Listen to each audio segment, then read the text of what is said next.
E agora vamos falar as implicações que essa situação toda envolvendo o Rio de Janeiro pode ter sobre o andamento da economia brasileira. Por enquanto, nós temos dados positivos. Hoje, o Banco Central divulgou uma prévia do PIB do ano passado. O dado oficial sai no dia 1º de março, mas de acordo com essa prévia do PIB, o IBC-BR, a economia brasileira teria crescido no ano passado 1,04%, bate mais ou menos com o que o mercado está esperando.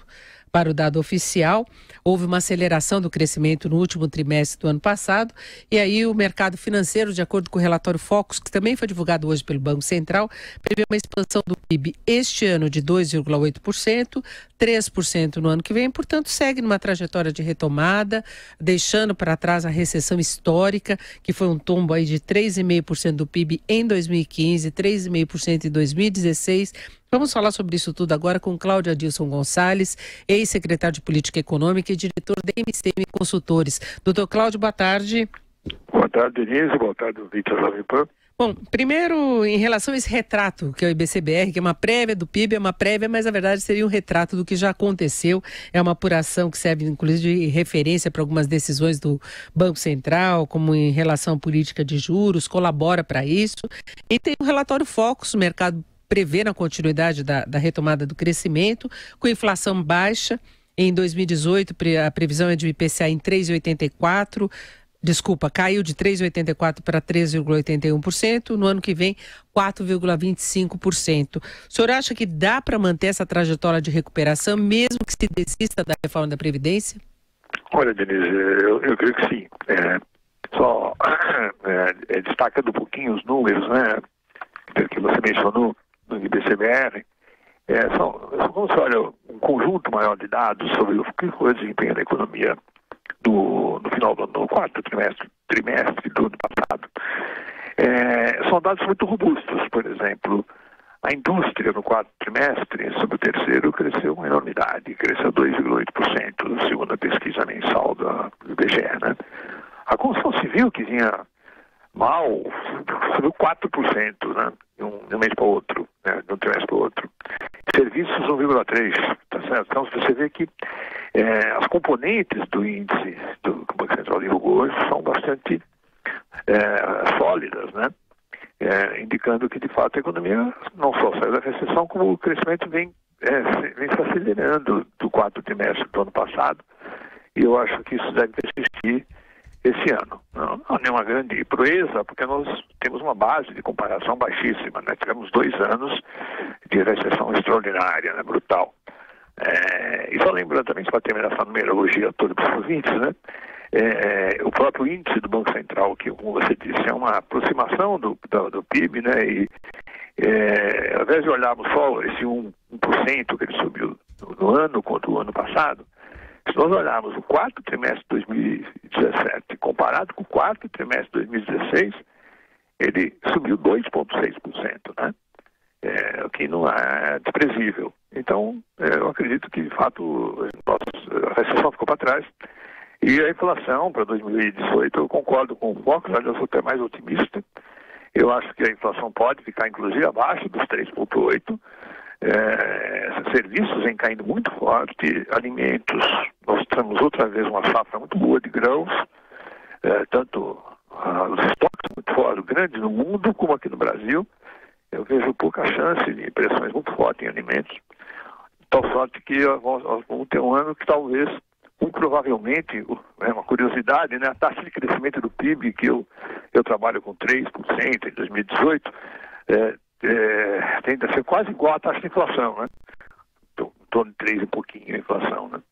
Então, estamos, de fato, num ano de recuperação, não há dúvida nenhuma disso. Agora eu perguntava em relação às projeções diante dessa dificuldade de se levar adiante a reforma da Previdência, porque o próprio governo vinha focando muito as ações dele, destacando a importância da reforma da Previdência para se ter o ajuste fiscal e a importância do ajuste fiscal para consolidar um quadro de fato de crescimento da economia brasileira. E de repente o governo se coloca numa situação em que ele é quase certo vai ter de deixar de lado a reforma da Previdência, e aí fica para o próximo governo essa discussão.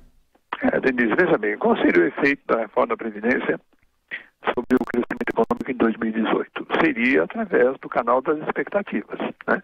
Ela não teria um efeito de outra natureza, né? Nem mesmo em termos de redução de déficit, ela não teria impacto nenhum esse ano, muito desprezível. Seria sobre as expectativas.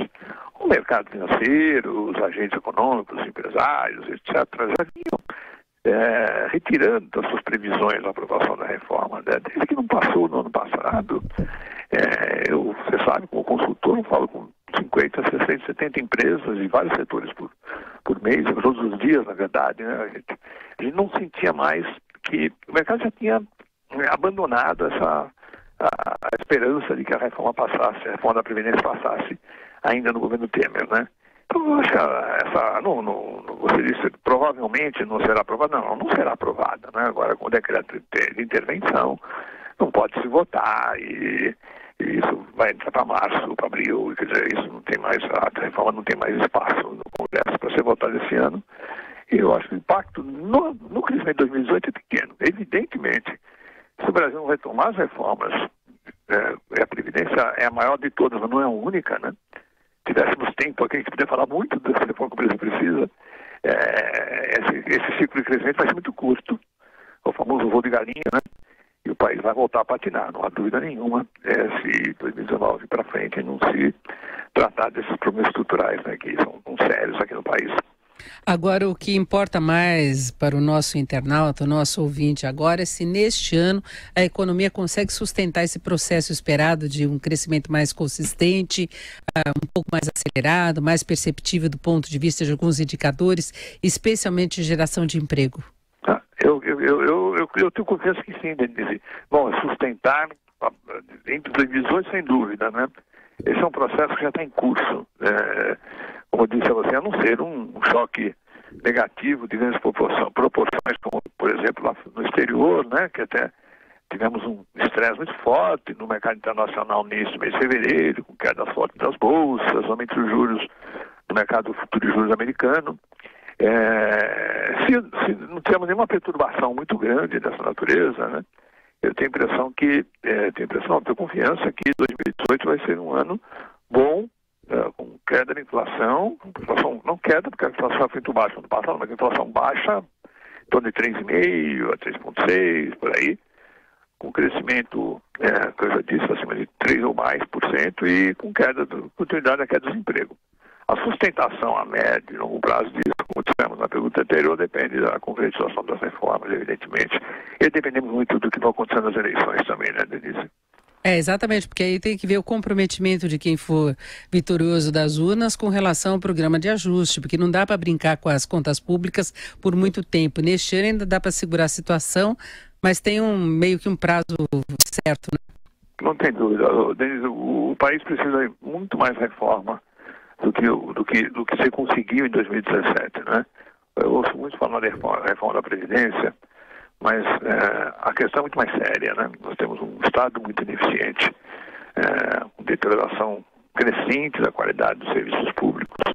Isso tem que ser revisto, né? Tem que ser revisto. Quais são os programas de governo que têm que ser reavaliados? O orçamento extremamente rígido tem que se voltar, tem que caminhar para um orçamento mais menos vinculado, né? Onde se decida em cada ano quais são as prioridades da política do governo. Enfim, tem um colosso de reformas que depende do próximo governo enfrentá-las, né? Se não enfrentar, realmente, você tem toda a razão, nós vamos ficar, como eu disse, patinando. E olha, e outra coisa, história em geral, é na volta da inflação, né, Denise? Sempre o Brasil, vimos esse filme várias vezes, né?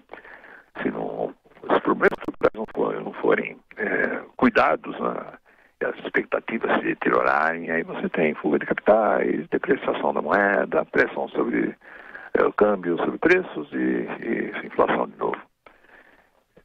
Certo, nós conversamos com o economista Cláudio Adilson Gonçalves, ex-secretário de Política Econômica e diretor da MCM Consultores. Doutor Cláudio, muito obrigado, uma boa tarde.